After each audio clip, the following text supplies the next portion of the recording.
There's a new clash over the curriculum in New York schools. The state education department considering new regulations tonight that would require students in private and parochial schools to receive the same education as kids in public schools. And this is reigniting a fiery debate over what's being taught in some yeshivas. News 4's Linda Baccaro has both sides of the story. New York's private and religious schools may soon have to change what they teach to meet state academic standards.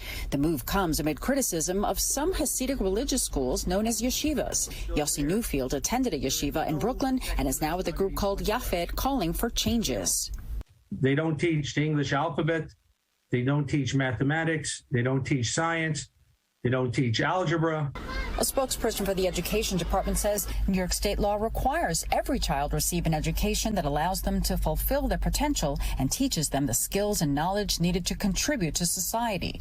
Today's action in Albany means the state will review performance at private schools by the end of next year. The co-founder of the Orthodox Jewish Public Affairs Council says he supports improving schools, but calls today's move adversarial. Based on accusations of some yeshivas having challenges where when it comes to the public school, we see a continuous softening of standards.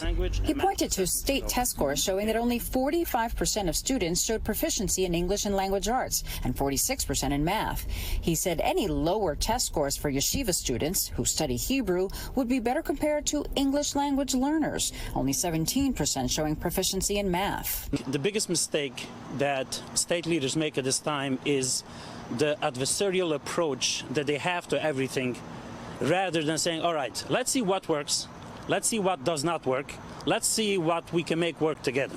The state says it received 350,000 public comments on the issue and over the past 2 years has consulted extensively with stakeholders representing the variety of the non-public school community. I believe the Hasidic yeshivas teaching these 50,000 children must be taught a certain basic curriculum. So what's next on these new rules? The Orthodox Jewish Public Affairs Council says there's a legal battle ahead. They tell me papers are already being drawn up. In Spring Valley, Linda Baccaro, News 4, New York.